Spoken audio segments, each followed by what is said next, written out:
Hey, good afternoon, Waycross family. Um, we are entering our first update for the month of August as far as the city update. And just for those who might not know, we conduct these twice a month. It'll be on the first Thursday and then on the fourth Thursday. And it's just a quick update. This is intended to be the quick update. So what I'll do is I'll provide a little bit of information about a few topics. I'll try to take a few questions and then we'll call it a day. It's not meant to be more than about 30 minutes. We can't go over it. We got a lot of people asking questions, but for the most part, this is the short version. And then at the end of on the fourth Thursday of the month, that'll be the long version. We take more questions. We probably have less topics and more questions. So what I'm gonna do today, I'll go ahead and start. I see we got a few people in the chat area, in the comments area, and I got about 10 topics I want to discuss today. And then once I discuss them, we'll take some questions or field some questions, and then we'll go from there. So as always, we're going to start with safety. Safety is first and foremost the priority for the commission and the mayor as far as our priorities. And you can see that during our commission meetings when we have our meetings as far as the list. So as always with safety, we're asking that citizens once again slow down. The school, many of our kids and students are back in school, and we want to make sure they get there safely. So please slow down, please slow down, please slow down. We can't never say that enough. Also, and we'll cover this a little bit later on as well. Our parks, our updated parks, our parks are open right now, but our three parks that are getting remodeled will be open soon. So we recognize there'll be more traffic in those areas. But at the same time on weekends, the parks are going to be probably have more people because people are in school now. So when they do come to the parks, it's probably going to be the weekend. So we're asking definitely during that time frame that you drive slow around the parks. Same with the school zones because school is back in place. We're going to have children in some situations walking from school in the neighborhoods. In some cases, are small young children, and unfortunately, in some of the situations, we don't necessarily have a sidewalk, and we want to make sure that our children are safe. So, and I say our children, I mean everybody's children. So please slow down around those schools. And again, back to the first comment about the parks, and just overall speeding. I kind of hit on this a little bit more when we discuss some of the improvements coming to the city as far as infrastructure, about the need for us to kind of slow down out there as a community. Also on safety, and this is kind of like a standalone update. So as you know, Scrivens is the next street to be paved and on our paving list, and it's three more streets on there, but I want to focus on Scrivens mainly because it's one of our longer streets. It's quite lengthy, and it's one of our more expensive streets because of the length. So also with that, with Scrivens, this is going to be the first time as far as paving improvement that we look at doing some what we call speed calming techniques. And speed calming techniques could be a variety of things. It could be our speed strips, which you'll probably see go down in a few months. It could be more stop bars, more stop signs, and a few other things we're looking at doing. Speed radars, stuff of that nature. So Scrivens is going to be the first kind of dry run where we kind of determine where those speed calming devices will go. You've probably already seen that we have some stop signs posted at Scrivens and other street slips my mind. But those, although they look temporary, they will be there permanently once we put them in the ground. We did do a safety study, and we determined that that's the best location to slow down the vehicles trying to bypass the train going in front of those homes on that street. So right now, I think they're probably on those little metal stands, but in a few weeks they'll get buried in the ground. And they will be there permanently. And again, we did a safety study, and it's conducted by the police and our city engineer to determine the best location for our stop signs. There has been another place identified as well, but I have to look at that again just to make sure it makes sense. We don't want to have too many stop signs on that road, but we definitely want to have enough to slow down the traffic come through that area. We will be looking at speed bumps in certain locations, and this will be a commission thing once they determine where they want those speed bumps to be. So I ask you to be patient on that. We're looking at different studies on the impact of speed bumps prior to selecting where they're going to go. But the actual studies in the works already. And then once we figure out what makes sense, we'll come back to that. So I want to say that. So that's about it on safety. Again, just please slow down. The kids back in school. The weekend's gonna have more people out because they're back in school, and we want everybody to remain safe. So please slow down. Next, I want to address a point made at this week's working session because we want to make sure that we get feedback. Sometimes at the working session, when citizens speak, um, according to our charter, we can't necessarily respond at that time for public speaking. So public speaking is generated for or geared to for people to come make public comments on a particular topic, and then most of the time, I go back on the commission directive and the mayor's directive, and then I come back and follow up to the commission on that issue. And in some cases, like this situation, um, it didn't really need an immediate research.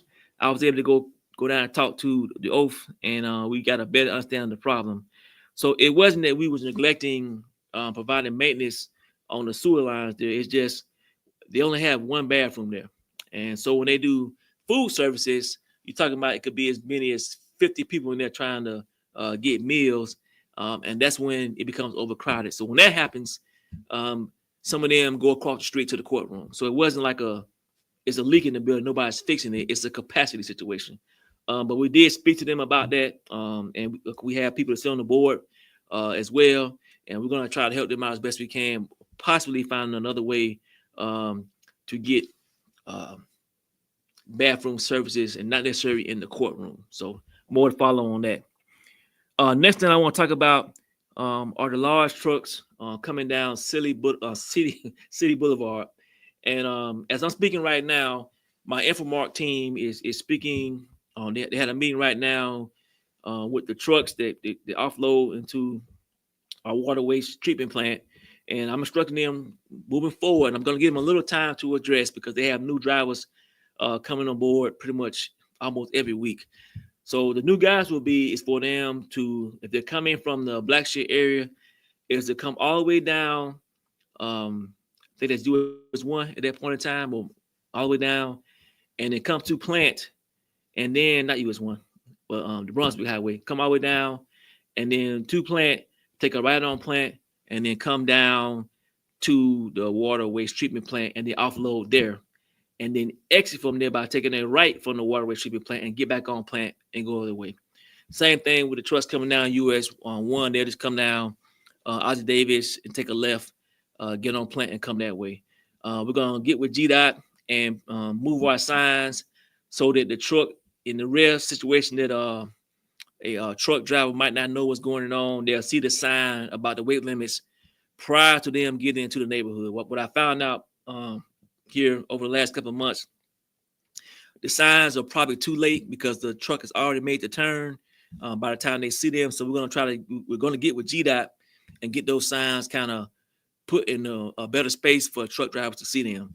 But as I said right now, I have my team talking to the majority of companies about offloading. And I'm going to follow up with an official letter from the office of the city, from the office of the city, and it's going to specify the new routes that we are directing them to take. If they don't take them, we do have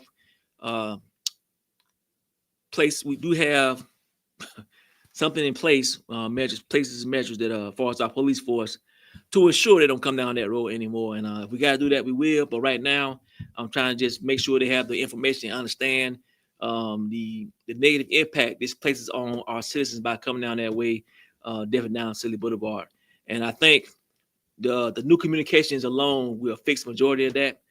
It's the same amount of time when you think about it if they come all the way down and take a right on Plant versus coming in the neighborhood and taking 2 or 3 lefts and stopping. So that's not going to impact them in that way by taking the preferred route that we're going to give to them actually today. So, and then we're going to enforce the actual weight limits moving forward aggressively. So I'm confident that that's going to resolve that problem for those citizens over there. My apologies. I was trying to look at every scenario possible, and I think it's going to be the best solution. Now that letter is not going to affect for them to start taking that route. I'm going to give them time to train their drivers and speak with their teams until August 15th. And then August 15th is when the mandate starts that they will use our preferred method of coming to offload into our plant, or they can just choose that offload to our plant anymore and we'll be okay moving forward. So I'll end with that on that subject. Next, I'm going to talk about some inquiries we had about the water bills, and I want to pay special kudos out to our team. Behind the scenes, they did a great job. This was much needed. It was a difficult process. It was very intensive of moving that amount of data, that huge amount of data from one port to another port, and they did a great job. And we had did some posts.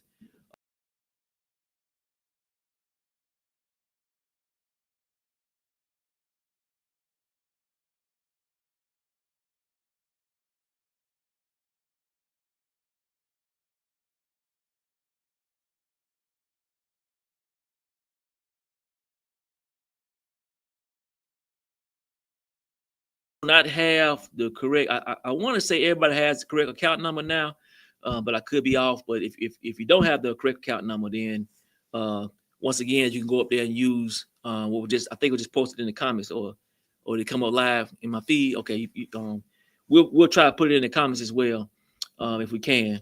But we're here. I know the phones have been difficult, but like I said, we have a lot of volume trying to get this matter resolved. So you can also contact us by Facebook, and we'll do the same thing as far as sharing information for you to get the right ways to get your account, either your account number or just catch up on your bill.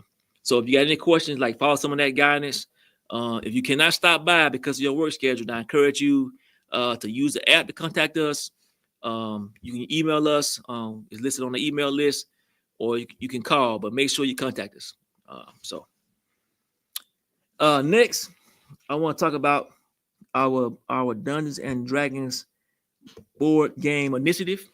As you know, this was a request by a few citizens about doing other events outside of sports events for our youth. And like I said, we did talk to those different amount of groups that do this already. So I understand now we do have some games already going on. I think the mall is accessible now, and I want to say they had a game last weekend in the mall. So that's going on separate from the city. But the city is going to host an event too. We're going to try to be consistent hosting this event. I'm not sure of the duration, but once that post comes out this afternoon, you can see when we're going to do it. It's going to be led by a couple of our police officers who are I don't know the ranking of dungeon masters, but I'm pretty sure they're kind of like generals in that area. So I think it's going to be a really good show with that. It's going to, I believe, in the auditorium, and we're going to have some other things happening too to support that event. And it's open to everybody. You can be, a general, superstar Dungeons and Dragons master, or you could be, a novice. So we welcome everybody to come, and that'll be posted this afternoon as far as the information. Now, we do have other events that we're planning, some outdoor events and some other events for morale and to give our youth something to do, and we'll post that at some point in time in the near future. So that's that. Next, and you've probably already saw this this post, but we're back to doing First Fridays now, and we're going to make sure this is it's sustained better this time going around. Not to say that it wasn't the last time. We had a great team that helped out with that, but unfortunately, both of those individuals who really championed the First Friday, they moved on to better opportunities for themselves and their families, although they still will be there helping out in some capacity. But we're going to start the next First Friday in September. So we'll put information about that to come out here shortly, but we're asking everybody to come down. And when I say First Friday, I don't mean just downtown. It's going to be First Friday at our Oak Street population, our downtown area, and some of our midtown areas. So we want everybody to get out and support First Friday as best you can. Support the vendors, support the businesses, and get out and have some fun.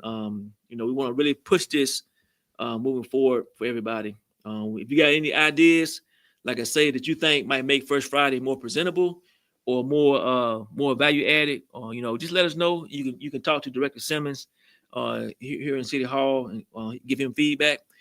But we definitely want this to be something we can do regularly and something that brings value to the community and just actually has a whole bunch of fun for the community. So we're looking forward to that. All right. So next thing, this kind of lines up with First Friday. So we're looking to. I'm not sure we ever had a wine fest before here in Waycross. But we did get a lot of feedback requesting that we did do Wine Fest. And we reached out to some of the wineries, and I think we got feedback from a few who will be interested in coming down and assisting us with our Wine Fest. So I'm not sure of the whole concept right now, but I think we're looking at maybe October and doing that Wine Fest, probably that October first Friday maybe, or somewhere around that weekend. And again, if you want to help out with that, or you are one of those individuals who host Wine Fest all the time, and please stop by today, right now, and help us make this a great event. And we do want it to be a little bit upscale. The weather should be nicer then, and we're hoping that will trigger other events to happen, around the city. So again, we're putting together our first Wine Fest for the city of Waycross, and we need a little help with that. So if you got any recommendations, please reach out to us as early as you can, because we want to make sure we incorporate all those recommendations and really put together a great time for our citizens. I got some questions already about that. I was going to the end. So with the Wine Fest, we do got to figure out the wineries make their money by you buying the wine. You know what I'm saying? But there is an upfront cost. We got to figure that out, how much that's going to be. Like maybe it's $5 just to, come down to to do that. But they actually make their money when you buy the wine. And we're gonna look at how the codes work as far as walking around with your wine tasting cups. I want to believe we already have something in place that allows that, but I'm gonna make sure that, that's legit. And then we'll kind of go from there. So, but if you got any ideas that you feel like will make it better, just reach out to us. All right. Okay. Next topic I want to discuss is the canal maintenance, and I want to do a special shout out and just a call out to my public works department. I'm always appreciative of these individuals, these workforce professionals, because they do a great job. It's an unseen job, especially the canal maintenance, because nobody can really see how maintaining the canal properly affects flooding. So this past weekend, with the amount of rain that we had, normally that would have caused a lot of flooding in certain areas.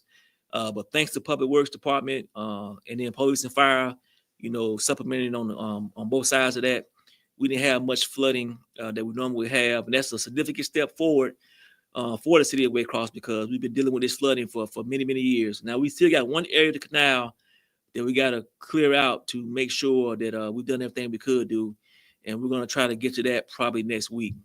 But that being said, now that we have cleaned out those trouble spots in the canals, we're going to get back to the regular maintenance canal cleaning. So if you hadn't had your area cut in a few weeks, it's back on schedule now. We'll be cut, and we'll catch up as far as aesthetics. But again, I'm extremely proud of my public works team. They go hard every day with little reward for the city of Waycross. So I want to just thank them publicly on behalf of the mayor and the commission for everything they do, because they do bring it every day. All right. Next, I want to talk about the Ozzie Davis or US 1 bypass route. Now, we kind of mentioned this in a few posts, and I hope I didn't cause any confusion. There are multiple routes you could take. I was focusing on the main route that we kind of discussed with GDOT and the sheriff department and our police department, as far as assisting with that. And it's mainly if you come in my direction, it's off. If I'm coming from the county to the city, you can take, and I think it's up on the screen now. You can take that right. Is that Victory? Not Victory, Augusta. Take that right on Augusta and go down Augusta. And we've been trying to mention it a lot, because we know that's probably going to be the primary route, and it's going to be more traffic. And I know we've got some questions about, first of all, the weight axle limits on Augusta as far as the trucks coming down. That I do got to get with the county manager. He's researching that right now to verify that. And then two, that is not a 2-lane road. When it goes from one lane and it's a medium in between that, that's still one lane. I know there might be some confusion on that, and we might need to do a additional post or a joint operations with the county to explain that. But we don't want to congest that, trying to make 2 cars squeeze in there. We're already going to have a high volume of traffic. So please kind of understand that. And like I said before, you're probably going to need to leave over when this construction starts at least 20 to 30 minutes ahead of your normal time. Now, that's not to say that you couldn't come down US 1 and cross over the railroads like you normally would do and come that backside and come down and get back on Tebow to get back to the city or across the city. So there are various ways, but the road, the way we posted was mainly to come down US 1 and take that right on Augusta. Same thing with coming from Plant.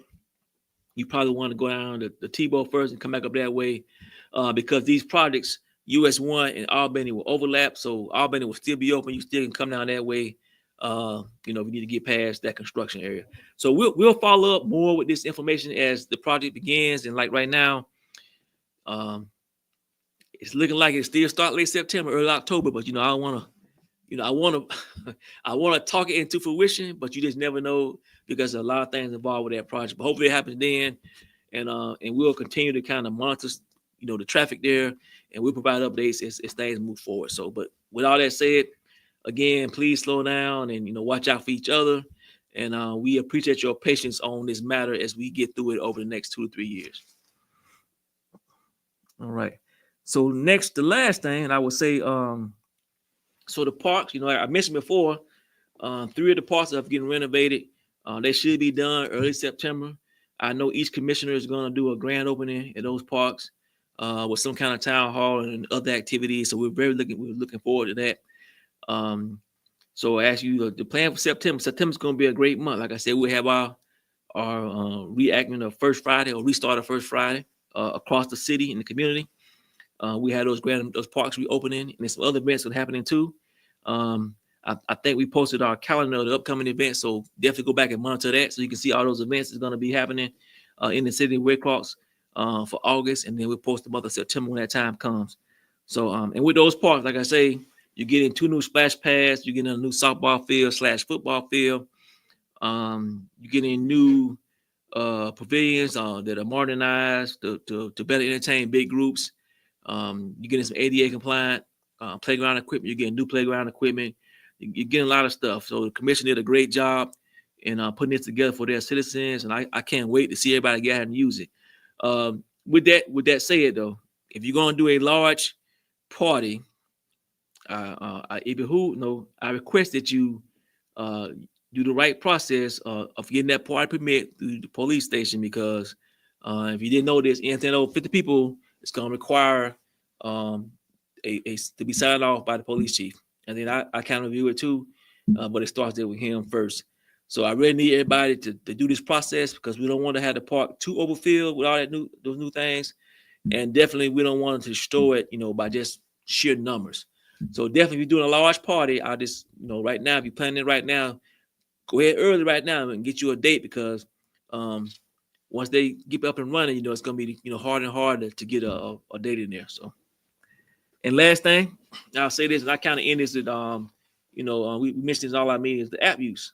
We've been getting around, myself, Director Simmons, some of the commissioners, the mayor, and really showing people, the positive sides of the app. And it's like, it's a monster. Like it really gets things done in a more and better efficient way than we did in the past. So download the app. Once you download the app, I think we have a tutorial video coming out pretty soon that walks you through the process. But I can tell you, I went through the app with somebody this morning just to show them abandoned car. Now abandoned car is a whole other subject. If it's truly abandoned, then the city can do something about it. But if it's a vehicle that's on private property, it got a tag, it's a lot that has to go into that. But like I said, with the app, you can pretty much as I showed this young lady, and it's like taking a picture and doing a Facebook post, just that easy.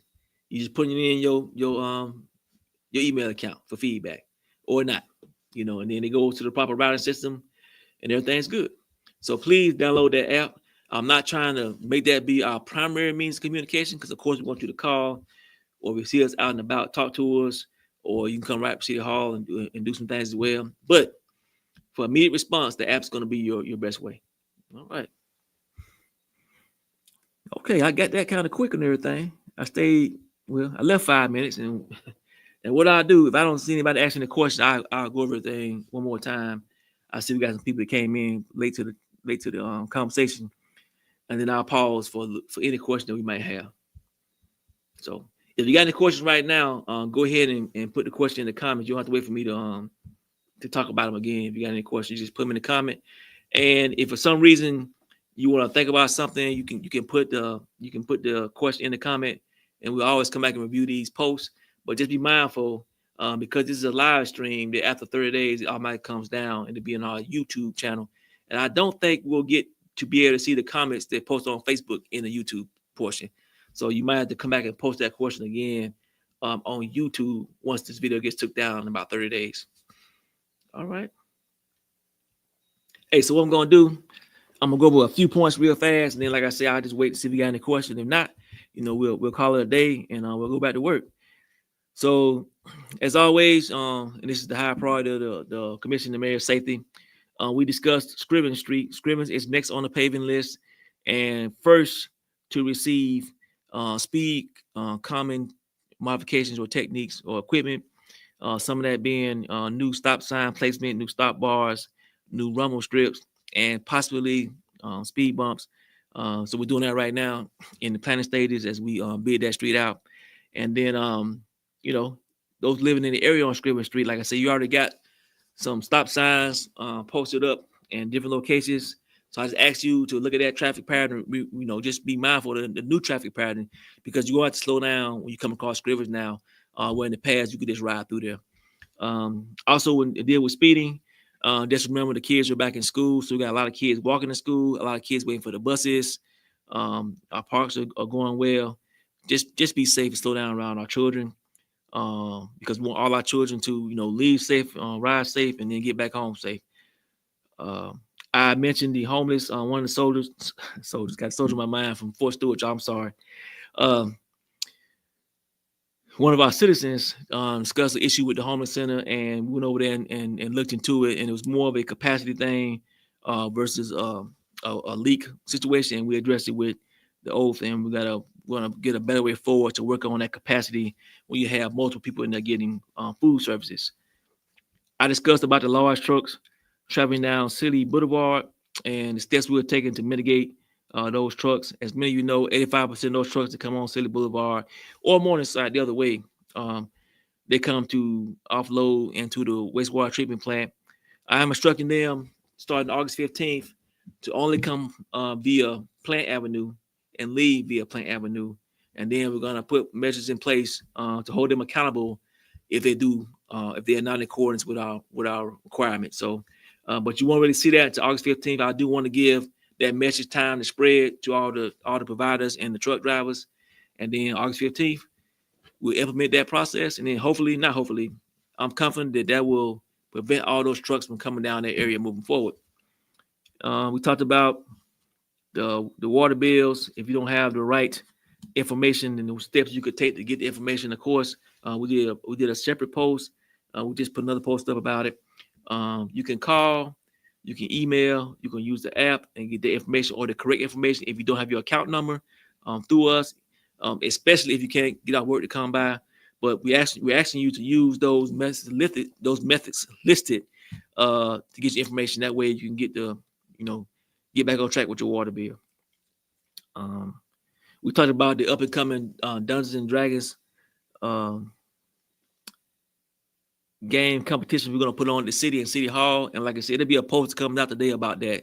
So just refer to that post. It's going to be a great time once again for Super Dungeons and Dragons experts and novelists. So just come out and show your support for that, because we're trying to definitely reach our community in different ways. To first, just make a more tighter community, and then two, deal with some of these situations where people, mainly our young people, don't have a lot to do. I talked about First Fridays coming up in September. We're looking forward to that. And then October, hopefully that'll be our first Friday with the Wine Fest spin on it. And we're looking for feedback about the Wine Fest. So if you got any experience with doing a Wine Fest, suggestions or comments, just reach out to Director Simmons or myself, and we'll go from there. I talked about canal maintenance. Once again, Public Works is doing a bang-up job of keeping us dry and safe. And I'm very proud of those individuals. They go so hard for the city and the community. We talked about Ozzie Davis, the route mitigation as far as when they start on the bypass and some different routes. We're just once again asking everybody to be safe and slow down during the transition because you're going to have congested roads. So again, we ask if you got to be somewhere, leave at least 30 minutes early, just to be on the safe side. And then again, next to last, our parks. The renovated parks should be ready in September. And I want to say that each commissioner is going to do like an open house, open park thing and a bunch of events and welcome back. It's going to be a great event. So make sure you come out for those. And then last thing I talked about was the app use. And we got a great app, a robust app. It can do a lot. It is, at the end of your fingertips. So please use it. Definitely because I think now we put in there the code red sign up. I want to say we put that in there as well. Yeah, so you can do that. And hopefully, and I should have mentioned this earlier, we've been talking about storm prep. We're going to have our final storm prep meeting probably next week to discuss a few more things we ask the citizens to do to get prepared for the storm. But that's now incorporated into our app, so you can sign up for that code red in the city app. And please do so. It's going to be very important if the weather becomes adverse this year as far as tornadoes and hurricanes. We all praying that all this effort put into that does not need to be used, but we gotta pray, pray for the best, prepare for the worst. So any question about the app, just reach out to us. So all right, I went over a little bit on time, so I got some text coming in. I'm just gonna look at them real fast to see if I need to answer anything.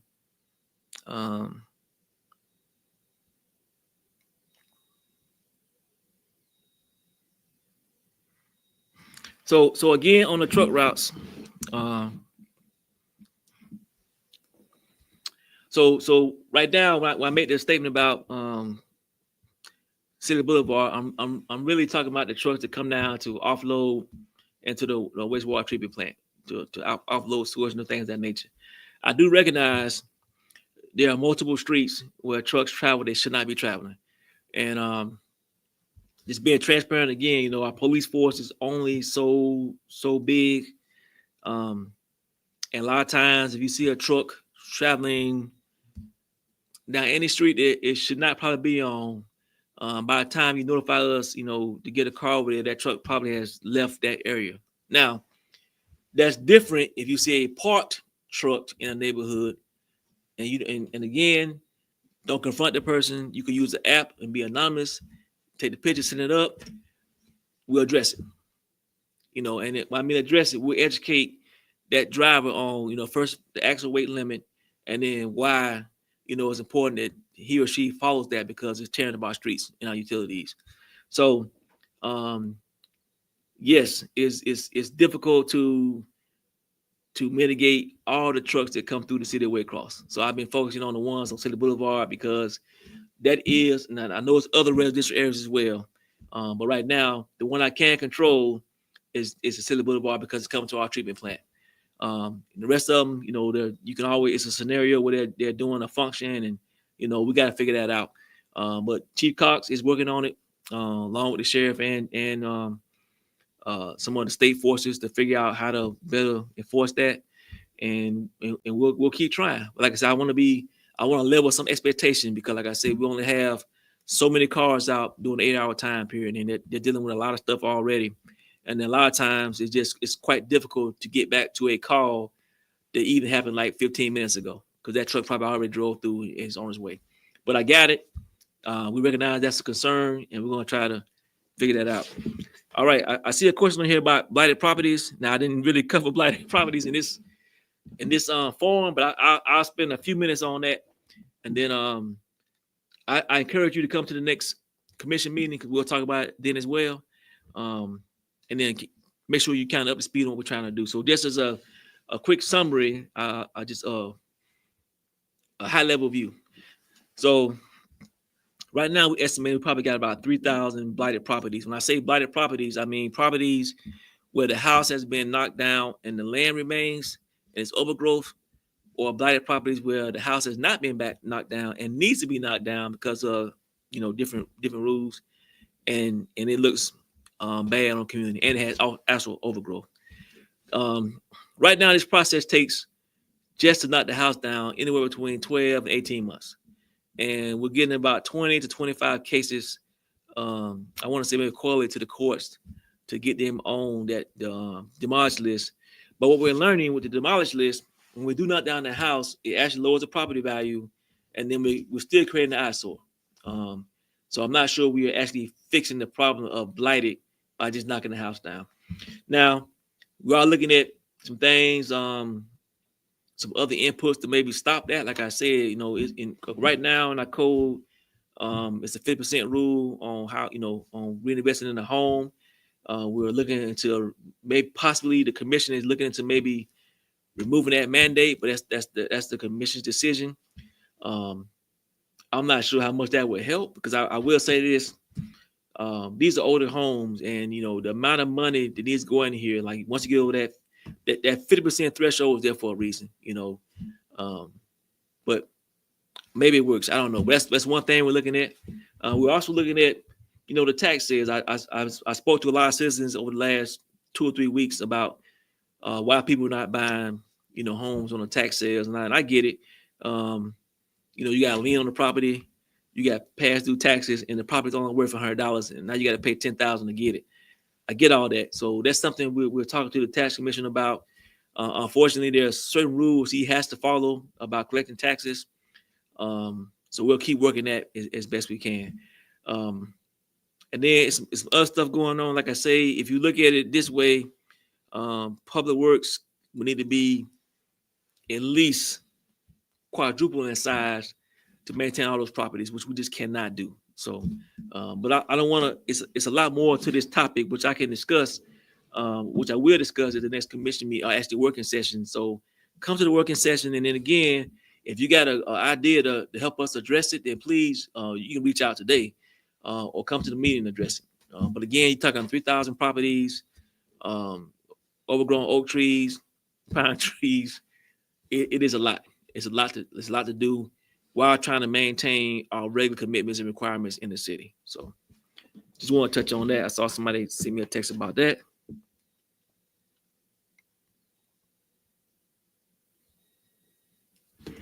All right. I don't see no questions. Make sure.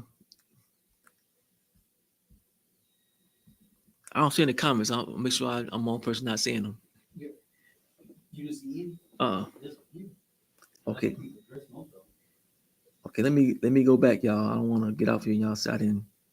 Oh man, my apologies. Okay, so let me go through these comments real fast. I'm not sure why they weren't showing y'all. My apologies. So I'll go through these questions real fast. Hey, we're definitely looking for volunteers. So if you want to volunteer, reach out to your commissioner. Reach out to and it depends what you're trying to volunteer for. Like, if you're trying to volunteer for the wine fest, or the game at night, that's kind of in Director Simmons' area, but you can call my office as well if you can't reach him. Definitely reach out to your commissioner. They know what's going on as well. And then we'll take all volunteers. We're not going to turn that away. So you want to volunteer, let us know. We talked about First Friday. Okay. So 9/1/2 day, that's an event that, if you look in the comments here, Commissioner Feller is trying to put on. I don't have all the specific details of that right now. Once that becomes available, we'll post that as well. But that kind of lines up with like a First Friday event. So let me look at this real fast.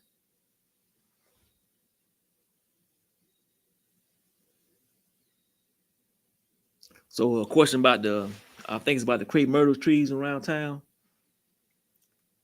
Yeah, I looked to that. Unfortunately, some of them lines got cut in other areas. So, but I want to say we got with downtown development about fixing all that. I could be wrong. I think a joint effort.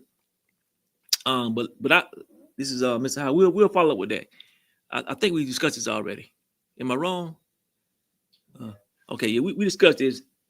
But let me get back with you on that. Because that is important. We definitely want to have those receptacles down there for a lot of events. Definitely since we're moving the 4th of July down there to be permanently down there for the staging area. And then like we adding the wine fest. Hopefully we're back on first Friday. So that's important to get at the work. And some more to follow on that. Um, and I see everybody say about the volunteer stuff. Um, and we talked about Director Simmons. Uh,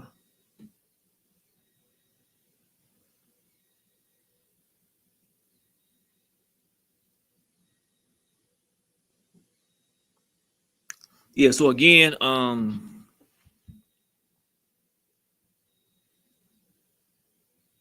so back to the trucks passing there. The main thing with that is going to be enforcement. And I don't want to show my hand right now, but we do have a way to enforce that policy about trucks not coming down Silly Boulevard now, and it will work. And I don't want to say it live right now. This is one of those areas where I need you to trust me on that. That's something we kind of sit down and really discuss. But let me say this first. First of all, we want the business of those trucks. So it's not like we're trying to turn away the business. It's important. They do bring in revenue to the city as far as us providing service to them. But like I said, right now, after speaking to some of them and looking at what the signs are, I have to give them the benefit of the doubt. They just made some assumptions, and like I'm saying, you can't really see the signs either way unless you know they're there and looking for them. So we're gonna fix that problem first, and then we're gonna educate them on how they impact our streets as far as weight limits, and then like they getting on this letter, and once I send a letter to them on August 15th, then we'll post a letter so all citizens can see what the letter said, because it will specify how we will be tracking their comings and goings to the water waste treatment plant. So that will answer your question then. So again, I ask for your patience. I thank you for your patience in this matter. I know it's been a long-standing issue with those residents living in that area, but I think we finally got that egg cracked, and we're going to fix it, and then we're going to move on to the next issue. Make sure I ain't missed nobody, because I can refresh it real fast one more time. Okay.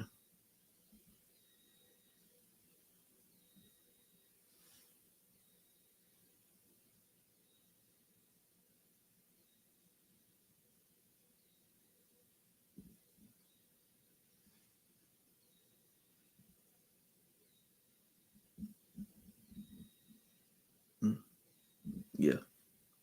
Yeah. So, you know, I see one of the comments in here.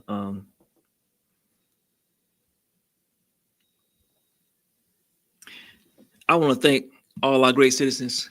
I get great feedback every day, from dozens of citizens about the quality of work that my police, our fire, our public works, our business integrations. These are the elements that are in the fire department. These are the elements that you see every day providing services to the city. Our key team members, Infomark, um, you know, our engineering program firm. You know, I want to thank you. Because you made the engine go with your positive comebacks and feedbacks, and you are our most important. First of all, our most valid customer, and then our best teammate. You keep us going. There are a lot of trying days, and we are humans, and we got families. Uh, so sometimes stuff get to you. I did. I tell you, I did 31 years in the Army and faced a lot of stuff. And this is the first place I've been when I seen, you know, not a lot of negativity, but a lot of hateful negativity. That's the hard part with that stuff right there, because you can't put anything tangible on it. Well, how do I fix what you find wrong? Because it's no tangible stuff from certain people. But we're gonna move forward. That's something I should have mentioned before. In the Army, and those who served with me, I got 10 soldiers here in the city of Wickoff that I served with. We're gonna hunt for the good stuff. That's our new motto now: hunt for the good stuff. That's all we're gonna focus on, because being practical, but at the same time, we're gonna recognize areas we gotta fix and improve it, and then I'm gonna highlight as the representation for the city and the commission and the mayor, all the good things that this team does for this city. And a lot of it is, out of pocket on their free time, outside their normal days and duty. So I do take offense to anybody that has ill wills towards our employees and workforce. And I pray for you. I'm not sure why you have such ill will towards to us. We just come here every day, do a job to the best of our abilities, and that's it. We actually care about this city. We want to see this city thrive and grow, and be great. That's my sole purpose here. That's my only validation. And I speak for my whole team when I say that. Nobody comes to the city of Waycross to work here, and I'm gonna go out here and mess up some things. I'm gonna go out here and be negative. No, they come in here for the pay they get. They come in here because they love the city. I mentioned before about my police team when we were having some issues with some events out there, and and I don't want to just single them out and fire too. They did, and I don't want to just make them like they're more important than anybody else, but they are kind of in the front lines along with Public Works. Even this past weekend, someone made a comment about the rain, and I just don't know if they understand how dangerous it can be sometimes to get in a overflowing canal, to move something so it works. To get randomly shot at, to run in the house and pull somebody out, because they're asleep or they can't get out, because they're elderly, to go around here and coordinate, all these events to come here to the city, to go to other cities and, try to get feedback, to reach out to other cities for best practices, to get no days off, because they don't get days off. We all work every Saturday and Sunday, so, but I'm proud of this team. It's unfortunate. I see maybe one comment in here. I should even acknowledge it today, saying something about the city because they just don't know. And I can't be mad about that. They don't interact with the city at all. So, perhaps if they, really care about the city, they would come up here and help out sometimes. It's easy to be a faithful warrior and just say stuff. So, I know I said I'm going to address that stuff. Some of my people here look at me right now, but I love this team. I love this city. So, we're going to keep doing great things. And I'm proud of my people. I know the commissioner and mayor are proud of our folks. And again, watch the show. You can be on the sideline and watch it, or you can join in and make everything better. There's two choices you got. You add value or you subtract. It ain't that hard. So with that, I'm gonna okay, so got some more comments coming in. My fault, y'all.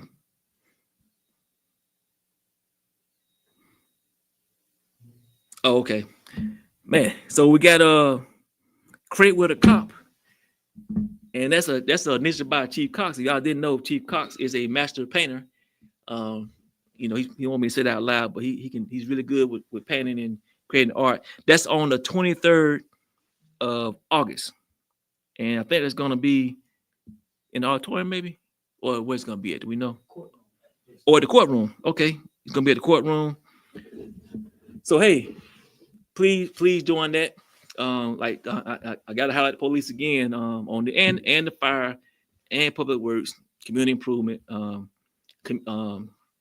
business integration. They go out and do things that sometimes don't get enough time to talk about with the community. They spearhead a lot of events, like Create with a Cop, do a lot of stuff. You know what I'm saying? They're not looking for a pat on the back again, because they live here, they play here, they work here, they love their community, they love their families.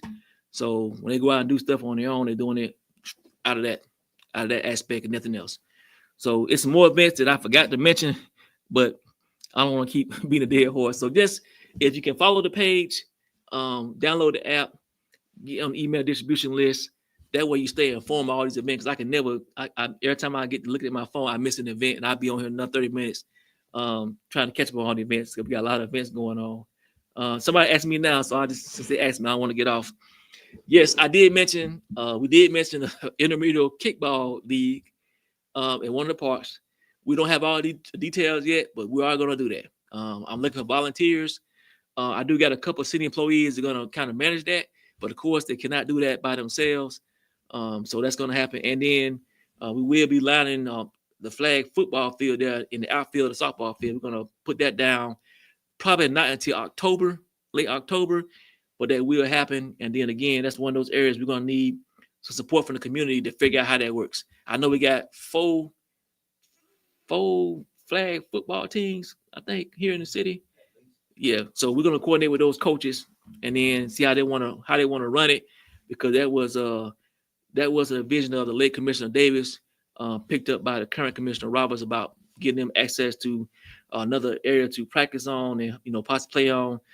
Granted, the county does a great job trying to provide their fields, but there's only so many fields you can do, as well as the high school and some of the middle schools. But got a lot of people vying for those spaces in the summertime, so we're just trying to help add more to that situation. So, but with the volleyball, there's co-ed, and like I say, I ain't not volleyball, kickball, and I'm not a kickball player. I'll be honest with you, I still ain't.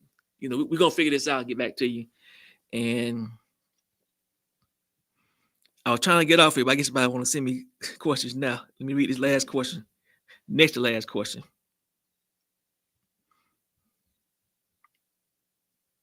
Okay. So let me say this real fast. So with the trash pickup, I mean, everybody's got a certain day, and they ask you to have the trash out there by a certain time. Does everybody? Hope everybody understands that. And maybe we need to put this out again. The times when the trash can be out there, we'll put that out. Try to put it out tomorrow. The trucks have cameras on the truck. If your trash can is not out there, they're gonna take a picture of that area at that time, and they're gonna send it to me. I get a couple every day, and they're gonna keep going.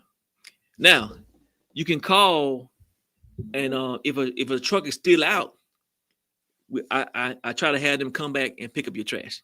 That's like I think it's $25 to $45 depending on the circumstances. But with that said, I just ask that you put those trash cans out the night before, like they ask you to, and that way this is not an issue. I think a lot of times, and I get it, stuff happens. Don't get me wrong. You know what I'm saying? So and when that does happen, just call and let us know. And if somebody's out, we'll try to get over there and get it picked up. But preferably, we ask that you put it out the night before in the same location that it's supposed to be in, and kind of go from there. Like I said, they got cameras on the trucks. They take a picture of the can in there. They send it to me, and it's hard to argue that point, if everybody can understand. All right.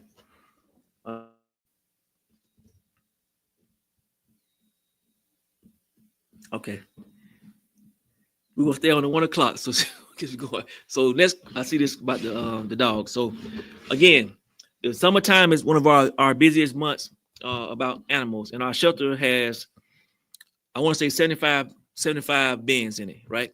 And we try to keep at least 5 to 10% of those open, because we have a lot of we have, unfortunately, too many vicious dogs. So we have to immediately come get a vicious dog, meaning a dog who has bitten someone, and put them in the pound. So that cuts down the number of spaces we have for other animals. And unfortunately, people just still ain't figured this out. So they let the dog out the house and just let them go. So it's very difficult to maintain all the unhoused animals. So that's that. I will request, if you have space, capacity, or you would like to help, let's go back to the volunteer stuff and adopt. We put out a weekly post on adoptions, and we actually got a whole page to sign for from our kennel. Then do that. Or if you want to volunteer, because even some of our more, I'm gonna say, vicious animals, they're not vicious because they just kill us. They vicious because they have no love. Now we have, I think, I don't want to misquote this. I want to say we have 2 to 4 consistent volunteers that come down there, pet the animals, walk them, help feed them, and that kind of keeps us going. Because without those 2 individuals and the individuals that provide additional food for us, we wouldn't make it. So they're doing some heavens work down there about changing some of those animals by getting them to calm down, make them feel love, and then we can push them out for adoption. So I don't normally speak on this that much, but I will say we do need more volunteers down at our I keep saying pound, I mean shelter. We do need more volunteers at our shelter. So if you didn't know that, I'm saying it now. You can reach out to Director Hawkins at Community Improvement if you want to come down and support that. but we definitely need volunteers down there, definitely during the summer months, because for whatever reason the animals just get released. We pick them up, they get down there, depending on their age, nobody comes and adopts them, and then other things happen. So I leave it like that, but definitely support on that. And I think we just posted the Create with a Cop, hosted by your own police chief, Chief Cox. So if you can support that. And I hope I answered your question about the kennel. If I did not answer your question, then just give me a call today, or shoot me an email or Facebook post, and I'll come back up with additional information. And this is a good session, y'all. I love when y'all ask questions because we love transparency. So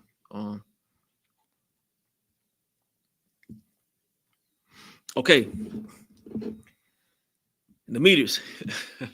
So with the meters, I did a post a while back. I had to keep referencing the post, but I did a post on the city manager's page, reference the history of the meters, starting in 2000. I want to say it was 12 when they got here. I think it was 12. But when the problem first started, and we went to it with this company, and the meters weren't working, and we did a lot of things, and then they went out of business, and we couldn't sue them, and then we the meters going dead. They don't read. So read that post for the total history of the meters. What has happened now is, and this is a great thanks to Mr. Robert Lake. He's down there with Infomark, ESG engineering team down there in our plants, as far as water and sewer and wastewater.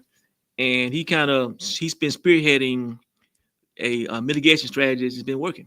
Like I said, one of the problems we had outside the meters going dead because the batteries didn't last like it's supposed to is our transponders and our repeaters were not working, or they were in bad locations or dead spots. He went around, made sure they were the right height. He did help, and our other city engineers got together and put the transponder in the right location, the right tower. So all the meters starting to read. So how does it affect you? So when I say it's a flat rate, in the past, what they did, if your meter did not work, they took the last known working rate for that meter, and then they prorated that for your usage.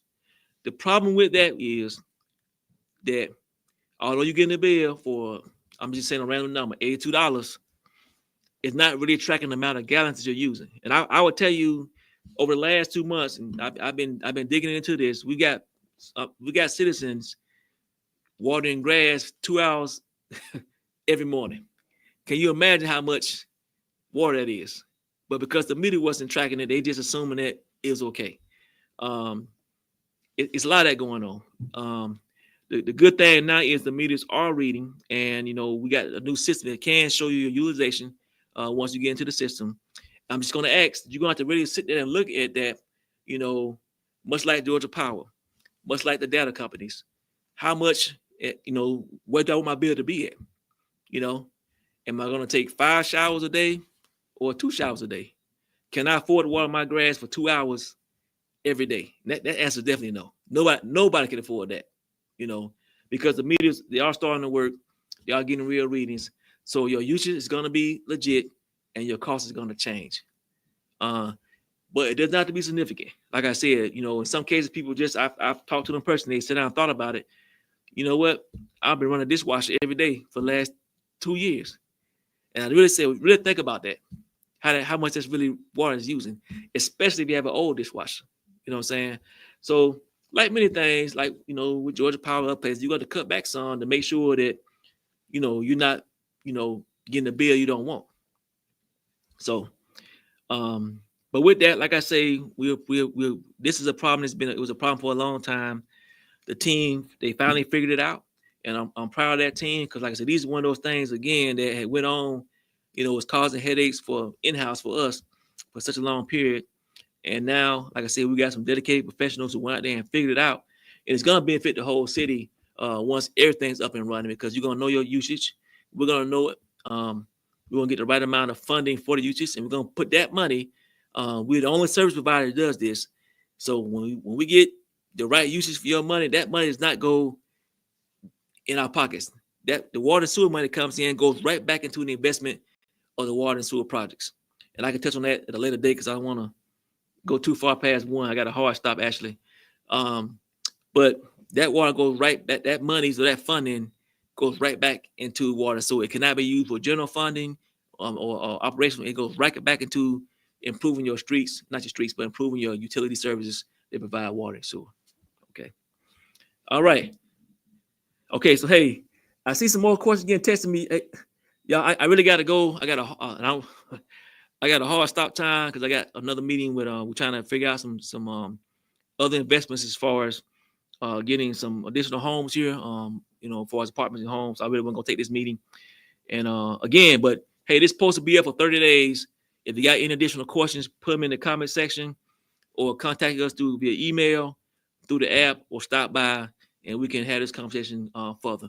In closing, be safe to each other, take care of each other, slow down on the streets. We need volunteers. Volunteer service is good. Be a part of the solution, add value, and don't distract. Everybody have a great day. Stay cool out there. It is hot. Thank you.